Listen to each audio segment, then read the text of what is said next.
हम यहाँ पे एच पाइलोरी की जो बीमारी है, जो भी वो बैक्टीरिया है, उसकी यहाँ पे आपको ट्रीटमेंट्स और इलाज बता रहे हैं, ठीक है।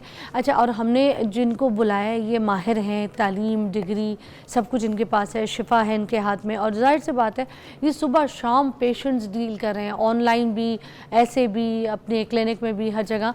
तो हमने इसीलिए इनको मदऊ किया कि इस बीमारी का इलाज आपको तकरीबन सही एक ऐसे ऑथेंटिक बंदे से मिले ताकि आपको इफ़ादा हासिल हो सके। तो सर ये बताइए कि अभी कोई जो घर पर ट्रीटमेंट अगर बंदे ने करनी है तो कुछ आपने डाइट तो हमें बता दी, जी जी, साथ साथ और क्या क्या कर सकते हैं? ये आप लौकी देख रहे हैं, ये एक तो हमारे प्यारे नबी हज़रत मोहम्मद सल्लल्लाहु अलैहि वसल्लम की सुन्नत भी है इसको खाना, क्योंकि उनके सबसे प्यारे नबी सल्लल्लाहु अलैहि वसल्लम की सबसे पसंदीदा ग़िज़ा है। क्या बात? तो इसका अगर जूस निकाल के पिया जाए एच पाइलोरी वाले पेशेंट के लिए बहुत अच्छा है, लेकिन ऐसा पेशेंट कभी ना पिए जिसका मैदा कमज़ोर है, पहले ज़ोफ़ है, ठीक है। तो इसका कद्दू का जूस एच पाइलोरी का स्टार्टिंग में इलाज है, ठीक है, जूस सिर्फ, ठीक है। इसका मिल्क शेक भी पी सकते हैं, हाँ, इसका छिलका उतार के इसका मिल्क शेक भी पी सकते हैं, जूस भी पी सकते हैं। कद्दू का जूस जो है ये एच पाइलोरी का इलाज है, अगर स्टार्टिंग में है तो फौरी तौर पे ठीक हो जाएगा। इससे तो वजन भी बड़ा कम होता है कोई अगर, जी बिल्कुल, ऐसे वजन भी कम करता है, और ये आंतों की इन्फेक्शन के लिए भी बेहतरीन चीज़ है। अच्छा, हाँ। उसके बाद है ये बंद गोभी, अगर बंद गोभी का भी जूस निकाल के इस्तेमाल करवाया जाए, इसकी सलाद इस्तेमाल करी जाए, तो ये एच पाइलोरी वाले पेशेंट के लिए, अल्सर वाले पेशेंट के लिए बड़ा बेहतरीन इलाज है, और इससे वेट भी कम होता है। सूप भी पी सकते हैं, इसका सूप भी पी सकते हैं, तीन गाजर वगैरह डाल सकते हैं, डाल सकते, क्योंकि गाजर मैंने कहा इसमें गाजर भी डाल सकती हैं आप। इसमें अगर सब्जियां डालना चाहें तो सब्जियां भी डाल सकते हैं, चिकन डाल सकते हैं थोड़ा, चिकन नहीं डाल, चिकन तो इसमें बंद करना है, एच पाइलोरी में चिकन नहीं देना। उसके बाद हम आते हैं गोश्त भी नहीं, गोश्त कोई भी नहीं, एच पाइलोरी का पेशेंट गोश्त कोई नहीं खाएगा, कम से कम 1 महीना ना मछली खाएगा, ना गोश्त खाएगा, ना करेले, मेथी, पालक, साग, ऐसी चीज़ें सारी बंद करेगा। दालें भी सिर्फ दाल मूंग, बाकी और कोई नहीं, क्योंकि उसकी तासीर ठंडी होती है। जी जी। अच्छा, उसके बाद वो गर्म तर होती है। इस ऐसा पेशेंट होता है, इसमें ना इसके मिजाज में गर्म तर चीज़ें अच्छी हैं या तर गर्म चीज़ें अच्छी हैं। अच्छा, शहद बेहतरीन इलाज है, अगर 1 चम्मच सुबह निहार ले लिया जाए, सिर्फ सादा, शुगर पेशेंट ना हो, 1 चम्मच सुबह निहार ले लिया जाए, बड़ा बेहतरीन इलाज है आंतों की इन्फेक्शन का। अच्छा, प्लस एच पाइलोरी का, लेकिन शहद देसी हो, 1 नंबर हो, फार्मी शहद ना हो। ओके। उसके बाद ये एक प्रोग्राम में मैंने बताया था, हम तो काफ़ी अरसे से इस्तेमाल करवा रहे हैं, बड़ा वायरल हुआ। ये च्युइंगम टाइप होती है, बड़ी मज़ेदार होती है, और ये अगर 1 से 2 दाने रोज़ाना ले लिए जाएं, ये देखना भी बड़ी खूबसूरत है, लेकिन ये दांतों को चिपक भी जाती है, ठीक है। तो ये अगर 1-2 दाने खा लिए जाएं डेली, तो ये एच पाइलोरी का बेहतरीन इलाज है, और इसे मस्तगी रूमी कहते हैं। लेकिन शर्त यह है कि 1 नंबर हो, अच्छी वाली, हाँ, टेस्ट को नहीं। और ये खा ले आंतों की इन्फेक्शन के लिए, अल्सर के लिए, प्लस एच पाइलोरी का तो ये इलाज है। अगर इसे आप 2-3 माह ले लें तो एच पाइलोरी आपका बिल्कुल क्लियर हो जाएगा इंशाल्लाह। उसके बाद हम आते हैं इन्फेक्शन। अब एच पाइलोरी इन्फेक्शन पैदा करता है, ठीक है, और इसका जो हेलिकोबैक्टीरिया है, मैंने आपको बताया वो खुश्की में रहता है। हमने वहाँ पे गर्मी तरी पैदा करनी है या तरी गर्मी पैदा करनी है। आप डाइट प्लान के ऊपर तो अमल करेंगे, लेकिन साथ ये नुस्खा इस्तेमाल करें तो फौरी रिजल्ट है।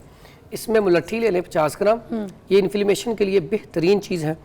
उसके बाद ये सौंफ ले लें 50 ग्राम, ये भी बेहतरीन चीज़ है।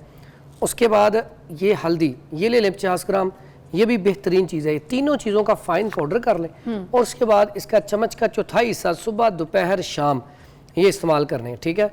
और एक और चीज़, जब ये थोड़ा सा क्रॉनिक ज़रा मसला ऐसा हो जाए कि इन्फेक्शन आना शुरू हो गया या पेचिश लग गए हैं, तो इसको इसके अंदर आप छिलका इसबगोल जो है वो भी शामिल करके इस्तेमाल करवा सकते हैं, ठीक है। ये बड़ा बेहतरीन इलाज है। ये ग्राइंड करने के बाद छिलका इसबगोल डालना है? हाँ बिल्कुल, ग्राइंड करने के बाद जब खाने लगे तो थोड़ा सा छिलका इसबगोल आप इस्तेमाल कर सकते हैं इसमें। उसके बाद ये देसी घी जब भी आप खाना खाएं 1 चम्मच उसमें देसी घी का इस्तेमाल कर लें, और उसके अलावा दूध में भी देसी घी इस्तेमाल करें, क्योंकि वहाँ पे रतूबत पैदा होगी। जब रतूबत पैदा होगी तो एच पाइलोरी वहाँ पे नहीं ठहरेगा, हेलिकोबैक्टीरिया जो आपको वो ख़त्म हो जाएगा जरासीम।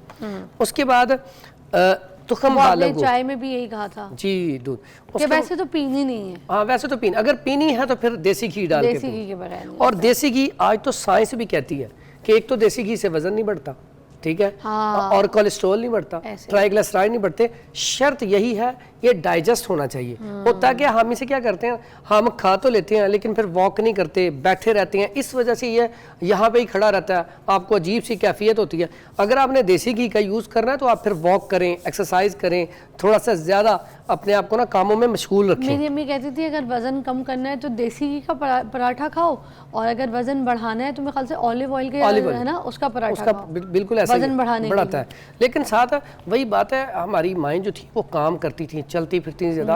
आज हम थोड़ा सा मॉडर्न हो गए हैं, हम तो खाना खा लिया तो कोशिश होती है बर्तन भी खुद ना रखे हैं, वो भी खुद ही उठा के लेके जाएं, वहीं पे लेट जाएं। और खाना, रात का खाना खाते हुए तो फ़ौरन लेटना ही नहीं चाहिए। उसके बारे में है कि रात का खाना खाया आपने थोड़ी सी चहलकदमी ज़रूर करनी चाहिए, ये ज़रूरी है। उसके बाद ये है तुखम बालंगू। तुखम बालंगू बड़ी बेहतरीन चीज़ है। इसका इस्तेमाल अगर किया जाए, रात को भिगो दें, सुबह पानी में या दूध में इस्तेमाल किया जाए तो ये भी लुब्रिकेशन पैदा करते हैं और इसकी वजह से भी हेलिकोबैक्टीरिया जो है वो जो जरासीम है वो ख़त्म हो जाता है, भाग जाता है। तो इसमें मतलब ऐसी चीज़ें अल्लाह ताला ने पैदा की, अगर हम इसे इस्तेमाल करें तो इससे बड़ा बेहतरीन इलाज है। उसके बाद ये ऑलिव ऑयल, इसका बेहतरीन इलाज है। ऑलिव ऑयल में खाना बनाया जाए और वैसे भी 1 चम्मच ऑलिव ऑयल सुबह नहार ले लिया जाए, बेहतरीन इलाज है एच पाइलोरी का, ठीक है। उसमें ये बड़ा ज़बरदस्त काम करता है। लेकिन बात यहाँ पे आती है, ये मसला जो शुरू होता है, मैंने जैसे पहले बात की थी, कुलू वशरबू वला तुसरिफू, खाओ पियो लेकिन हद से तजावज़ ना करो। हम खाने पीने में बेएहतियाती बहुत ज़्यादा करते हैं। अगर हम बेएहतियाती ना करें तो फिर ये अमराज जो हैं ये पैदा ही ना हो।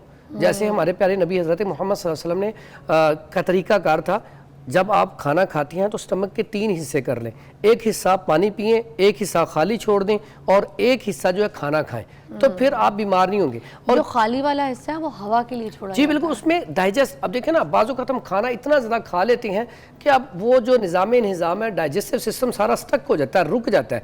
जैसे हम रमज़ान में रोज़ा खोलते इतना खा लेते हैं कि बाद में हमारा जो स्टमक है वो वर्किंग ही नहीं करता, हमें फिर बुखार हो जाता है, सुस्ती आ जाती है, फिर तरावियाँ पढ़ने को दिल नहीं करता। तो मकसद कहने का ये कि ओवर खाना खाने से इंसान का दिमाग भी सुस्त होता है।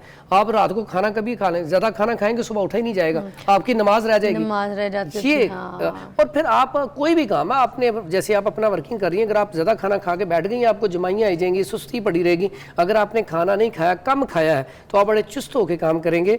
इसलिए ज़्यादा खाना ये स्टमक को बर्बाद कर देता है। अच्छा, एच पाइलोरी के जो पेशेंट्स होते हैं उनको ये, जैसे अगर हाजमे का, डाइजेस्ट का प्रॉब्लम है, तो ये अजवाइन और तेज़पात और मुलैठी का अगर वो सफ़ूफ बनाते हैं तो क्या उनको आराम मिलेगी? कुछ लोग उनके लिए अजवाइन नहीं अच्छी। अच्छा, हाँ, मैंने जो मिजाज बताया था ना, अजवाइन का मिजाज तो गर्म खुश्क है ना, तो अजवाइन नहीं इस्तेमाल करेंगे, ठीक है। उसमें फलों में कर सकते हैं। हाँ जी, मुलट्ठी तो इन्फ्लेमेशन को ख़त्म करती है ना, कमाल का। इसका कहवा बना के पिए, इसका पाउडर करके इस्तेमाल करें। तेज़पात नहीं इस्तेमाल कर सकते। अच्छा। हाँ, इसमें ये बनाना अगर पका हुआ ये बनाना हो तो ये भी फौरी तौर पे जलन को ख़त्म करता है और एच पाइलोरी के लिए अच्छा है फलों में, ठीक है। इसका इस्तेमाल कर सकते हैं, ठीक है। यानी कि ऐसी चीज़ खानी है जिसके अंदर ऑयल हो प्रॉपर। पहला इलाज इसका क्या है कि इसको हम फौरी तौर पे स्टक करें, ठीक है, फौरी तौर पे तबीयत बहाल। उसके लिए तर गर्म चीज़ें खिलाएं, जैसे ये रोगनियात हैं, आप उसे कैस्टर ऑयल पिला दें, 1 कप गर्म पानी में 1 चम्मच मिला के पिला दें, या दूध में पिला दें। या इसी तरह ये रोगने बादाम है, 1 कप गर्म दूध या गर्म पानी में ये पिला दें। ये तो उनके पेट की ड्राइनेस को भी हाँ, खत्म करेगा। अब ये क्या करेगा, ये ड्राइनेस खत्म करेगा, कॉन्स्टिपेशन खत्म करेगा, स्टूल सही तरीके से आएगा। अब फौरी मर्ज जो है वहाँ पे ठीक होना शुरू हो गया। लेकिन प्रॉपर इलाज के लिए फिर हम गर्म तर चीज़ें, जैसे ये मैंने नुस्खा बताया है, उसके अलावा ये इसमें ये गूंद कतीरा, इसका बहुत बड़ा अमल दखल है। जैसे हम लुब्रिकेशन पैदा करने के लिए गर्मियों में, जैसे ही हमारी तो नकाहत कमज़ोरी हो जाती है तो उसके लिए हम ये इस्तेमाल करवाते हैं, तो फौरी तौर पे तबीयत बहाल हो जाती है। इसी तरह जब ये हम इस्तेमाल करेंगे, सुबह थोड़ी सी रात को भिगो दें 2-3 दाने, सुबह दूध में डाल के या पानी में डाल के पी लें, तो एच पाइलोरी के लिए भी अच्छी है। और अल्सर के लिए, अल्सर की जो मेन वजह है, कतीरा, हाँ गूंद कतीरा,